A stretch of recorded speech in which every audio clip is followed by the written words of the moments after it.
Tras 11 años de proceso y 3 fallos condenatorios, a partir del lunes, Julio César Grassi está preso por 15 años. Vamos a ver este informe y dentro de un momento continuamos aquí con el invitado de esta noche. Julio César Grassi se ordenó como sacerdote en octubre de 1987, eligiendo como lema «Padre de los que no tienen padre».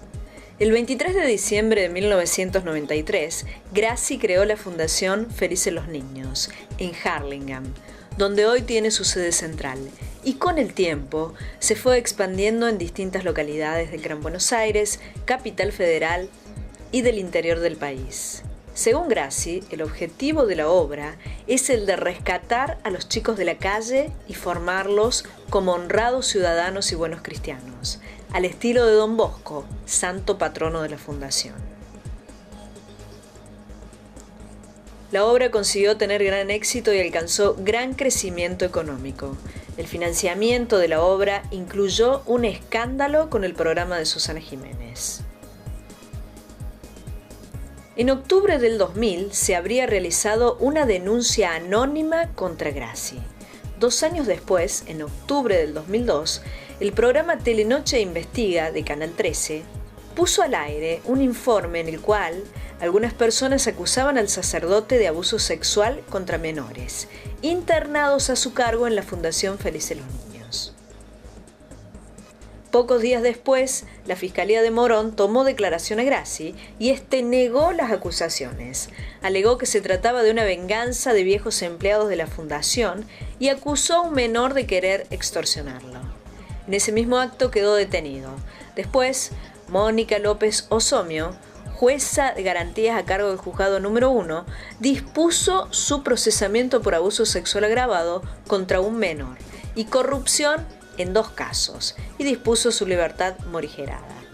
Luego de oídas las pruebas, la Fiscalía solicitó una pena de 30 años de prisión, y los abogados de las partes querellantes pidieron penas que oscilaban entre 20 y 37 años. La sentencia, conocida el 10 de junio de 2009, encontró a Julio César Grassi culpable de 2 hechos de abuso sexual y corrupción agravada de menores. Lo condenó a prisión por 15 años. La defensa, la Fiscalía y las partes querellantes apelaron el fallo, y el 14 de septiembre del 2010, la Cámara de Casación Penal bonaerense rechazó todos los recursos presentados, por lo que solo quedaba la posibilidad de presentar los llamados recursos extraordinarios. El 20 de septiembre del 2010, el Tribunal Oral en lo Criminal 1 de Morón, integrado por los jueces Luis Anduesa, Jorge Carrera y Mario Gómez, resolvió que Grassi permanezca en libertad hasta que la sentencia quede firme, o sea, hasta que vence el plazo para presentar recursos extraordinarios o que queden resueltos los que se interpongan. La Corte Suprema de la Provincia de Buenos Aires confirmó la condena de 15 años de prisión por abuso sexual agravado y corrupción de menores. El 23 de septiembre del 2013 quedó a disposición del Servicio Penitenciario bonaerense y fue alojado en la cárcel de Ituzaingó, por orden del Tribunal Oral Criminal número 1 de Morón. Adrián Vitale. ¿Qué tal, Adrián? ¿Cómo estás? Muy bien. ¿Cómo andas vos? Muy bien. Bueno, acá hablando de Grassi, por fin, lo condenaron a 15 años. Sí, en realidad confirmaron la condena y está preso, digamos, por fin sí, lo metieron preso. O sea, fue preso, o sea, condenado ya estaba. ¿Qué opinas de Grassi? Y yo creo que la verdad que fue un hecho muy lamentable por la impunidad con la que gozó todo este tiempo, y esa impunidad siempre la da el poder, y en este caso la dio el poder económico, el poder político y el poder eclesiástico, ¿no? O sea, si Grassi estuvo en libertad y viviendo como vivió, no fue gracias a él, ¿no?, sino gracias a todos estos poderes que normalmente los mortales comunes no lo tienen. Si alguien hubiese pasado por donde pasó Grassi, seguramente estaría cumpliendo la condena en una cárcel común, ¿no? Esto pasó recién ahora, después de muchos años, ¿no? A pesar de estos 3 fallos, el obispado de Morón sigue teniendo dudas. Lo de Morón es lamentable, lo del obispado es lamentable, porque cuando estaba Monseñor, el obispo anterior, no me voy a acordar el nombre ahora, Monseñor Laguna, sí. Laguna se enfrentó mucho con Grassi, tuvo muchos problemas. Laguna es un tipo muy correcto. Cuando él muere, viene otro obispo, y yo creo que Grassi los tenía amenazados, a algunos obispos de la conferencia episcopal, y exclusivamente al obispo. ¿De qué manera? ¿Porque sabía algo? Y yo creo que sabe cosas de ellos, y que ha amenazado decirlas porque no se entiende, porque el mensaje, el informe del obispado de Morón, la declaración es muy contradictoria. Primero dice: al padre Julio César Grassi lo han absuelto nuevamente por 15 hechos y lo han condenado solo en 2, como si solo en 2 fuera mucho menos que 15. O sea, sí, el delito, es una barbaridad, eso es una barbaridad. Pero el delito es delito, o sea, no es lo mismo que mates 1 o 15, es delito lo mismo, porque la experiencia que uno la hace en su unicidad, ¿no? Uno no hace la experiencia de 15, hace la experiencia de 1 por tu individualidad, ¿no? Y eso me pareció muy contradictorio, porque tampoco es parte del criterio. La Iglesia es muy prudente siempre en estas cosas, ¿no? Cuando no puede hablar dice: y bueno, no opinamos porque la justicia ya habló, no queremos meternos. Y acá fue muy contradictorio, ¿no? Decir, no creemos que sea correcto el procedimiento, cuando era la tercera condena. Antes no habían dicho nada, ¿no? Y de repente salen con esa declaración. Y después me llama la atención, a las pocas horas, que el obispado de Morón le quita las licencias sacerdotales, sí, ¿no? O sea, le prohíbe ejercer como cura. Le prohíbe ejercer como cura, pero acá hay un dato muy importante, que Grassi es enviado a la cárcel el lunes, sí, y el martes lo cambian de cárcel. No sé si se han dado cuenta. El problema es cuando en el dictamen que hace la justicia, dice que lo manda a la cárcel de Ituzaingó, sí, porque está dentro de la jurisdicción territorial de la diócesis de Morón, donde el cura puede seguir ejerciendo su ministerio, porque vos no podés ejercer el ministerio fuera de tu diócesis, tenés que pedir permiso. Y al día siguiente lo cambian de cárcel, y la cárcel esa, donde está ahora, en Campana, está fuera de la diócesis de Gracia, de la que pertenecía. O sea que no puede ejercer en aquel lugar. Por eso algo raro pasó. Yo creo que ha sido Francisco el que ha intervenido, porque después de digamos, sacarle las licencias sacerdotales, cambiarlo de cárcel para que no pueda ejercer con su ministerio, y enviar toda la documentación a Roma, para que el Papa tome la decisión. Yo creo sinceramente que la decisión que va a tomar el Papa va a ser la de reducirlo al estado laical.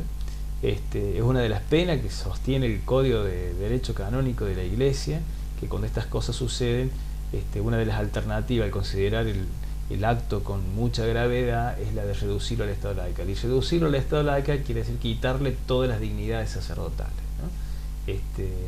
Yo creo que ha pasado eso porque hubo unos movimientos muy extraños. Si te mandan preso un día a una cárcel, después que te cambien a otra, es muy raro. Yo creo que ha habido un pedido a través del nuncio apostólico, del obispo de la conferencia episcopal. Algo pasó ahí para hacer esos cambios. ¿No hubiese sido mucho mejor que la Iglesia saliera a condenarlo, a ponerse del lado de...? Bueno, pero lo que salió a hacer fue lo contrario. Salió el obispo de Morón y fue una vergüenza, ¿no? Entonces me parece que después viene la intervención de Francisco de Roma para decir: a ver, muchachos, suspéndanlo, cámbienlo de lugar y vamos a ver qué hacemos, ¿no? Era lo correcto, cuando la gente estaba esperando que realmente existiera un cambio, porque la justicia civil lo condenaba y la Iglesia se veía como si no hubiera pasado nada, ¿no? Es más, defendiéndolo, ¿no? Y de manera corporativa, ¿no? Que eso era lo más grave. Y la otra situación es el mensaje que se estaba dando a las otras víctimas, ¿no? Los que tienen poder nunca van presos, ¿no? Entonces pueden abusar de lo que quieran, hacer lo que quieran, porque total no van presos. Ese era el mensaje que se estaba dando, y ahora, bueno, se ha corregido, y eso también revela y devela la responsabilidad que tenemos socialmente ante la intolerancia de estos crímenes, de estas situaciones que debemos tener, ¿no? Adrián, estuviste en Buenos Aires, tuviste una entrevista en el programa Palabras Más, Palabras Menos, y me estás contando que tuviste también un encuentro con Miriam Lewin, que es la periodista que hace la investigación y la cámara oculta a Gracia. Ahí comienza toda la historia. Ahí comienza la historia. Cuando a ella le llegan las denuncias, ella no fue a buscarla las denuncias, no inventó la cámara para poder meterlo preso a Gracia. A ella vienen estos chicos a denunciarla, ¿no? Quizás viviendo el infierno que vivían, ¿no? Que según Gracia le hicieron una cama. Sí, Gracia creo que... Y fue todo armado. Creo que es un psicópata, inventa. Y es más, yo creo que su último discurso, si lo escucharon antes de la condena, que se sacó, creo, yo creo que eso lo terminó definiendo que iba preso, digamos, ¿no? Se alteró muchísimo, condenando al juez, al fiscal, al abogado, a la víctima. Sí, todo el caso Candela también. Sí, ¿Y por qué crees que hay tantas personas que lo apoyan todavía? Hay mucha gente que cree en él, Lo que pasa es que los símbolos son muy fuertes, y él tiene un símbolo religioso muy fuerte. Fíjate vos, él nunca dejó la vestimenta sacerdotal, que es un signo de poder. Entonces confunde. Están los que ingenuamente creen o no pueden creer lo que hizo, porque de última es un pecado de instancia privada, nadie lo vio, ¿no? Por eso es muy difícil probar los casos de abuso. Por eso cuando dicen quedó absuelto en 15 casos, puede haber muchos más casos que no se pudieron demostrar, pero no quiere decir que no sucedieron, ¿no? Es muy complejo. Bueno, y está la gente que no quiere dudar de los símbolos en los que cree, y creen que esos signos le dan impunidad a la persona que comete estos actos de barbarie, y que nunca se los pueden aceptar, ¿no? Entonces se cierran. Pero lo que yo veía en las imágenes, cómo utilizaban a los pobres para poder hacer este tipo de resistencia, ¿no? Que era gente humilde, quizá de la fundación, que los llevaban ahí, vaya a saber con qué discurso, ¿no? Entonces eso me pareció una manipulación muy, muy, muy grande, porque no estaban todos sus amigos que estaban antes, ¿no? Habían puesto gente humilde en la puerta con unos cartelitos, que tampoco eran más de 10 personas, ¿no? Pero bueno, es parte quizás de estas conductas que se cada tienen. vez fue quedando menos gente. Sí, quedó solo, absolutamente solo, ¿no? También lo que hay que decir es que los abogados de Graci eran los abogados de Abraham, ¿no? Cuando Graci busca defenderse diciendo que fue una cama por los grupos de poder que le enfrentaba, en realidad los grupos de poder los tenía él, que era Cavallo, Menem, todo eso era el grupo de poder. Todo eso lo hizo con los subsidios que le dio Cavallo, ¿no? Digamos, toda esa gente que tuvo en la década de los 90, y que ahora lo dejó solo, ahora dice que no, que en realidad los millones que recibía en el programa de Susana con los llamados, ¿te acuerdas? Sí, era todo de una exposición mediática muy grande. Sí, fue increíble. Y digamos siempre en torno a la plata, ¿no? Y bueno, terminó así la historia, pero digo, no por la cuestión económica, sino por la cuestión, digamos, de los abusos, ¿no? Que es una cuestión de un delito y que se tiene que penarse como corresponde, ¿no? Porque si no, socialmente terminamos siempre teniendo una gran tolerancia a la pederastia. ¿Qué pudiste hablar con Miriam Lewin? ¿Qué te dijo? Me contaba que muchos casos, no solamente el que llega, digamos, a condenarlo a Graci, que es uno de los casos, sino que está el otro caso de Luis, que en realidad era el amante de Graci, ¿no? Era menor y era un amante, ¿no? ¿Una relación sentimental? Una relación sentimental, afectiva, y que bueno, como el pedófilo siempre tiene tendencia a los chicos, no a los grandes, cuando el chico ya creció, se rompe esa relación, entonces ahí se rompe y el chico es como que empieza a hacer todo un proceso de análisis de lo que estaba pasando, y es cuando va a denunciarlo. Pero anteriormente él lo fue a defender, digamos, a la televisión, ¿no? Y entonces eso le valió a los jueces como para no creerle, ¿no? Pero bueno, lo que él contó, y él ha seguido apelando, ahora está en la Corte Suprema, pero también es un caso de abuso, nada más, que bueno, sucedió esta especie de enamoramiento afectivo, y bueno, una situación muy particular, ¿no? Pero casos así, me decía Miriam, que hay un montón, el tema que no se pueden probar, ¿no? Es muy complicado probarlo, y eso, bueno, da mucho dolor en la víctima, ¿no? Las víctimas sienten mucha vergüenza, y encima cuando vos lo contás y no te creen, lo peor que te puede pasar. Claro, es terrible. Es terrible. Me contaba de casos, yo he hecho muchas investigaciones también en Estados Unidos con el tema de la pedofilia, y contaban cómo algunos curas abusaban de los niños cuando se quedaban a dormir en las casas, ¿no? Y los chicos le decían a sus padres, y encima sus padres no le creían, y en algunas situaciones los ponían frente al cura y le decían, el cura les desmentía, y después les pegaban a los chicos y los mandaban en penitencia por la calumnia que estaban diciendo, ¿no? ¿Te contó algún otro caso más, Miriam, resonante? Sí, un caso muy emblemático. Es el primer caso de condena de un cura pedófilo en Argentina, fue en el 2007, que es el cura Sasso.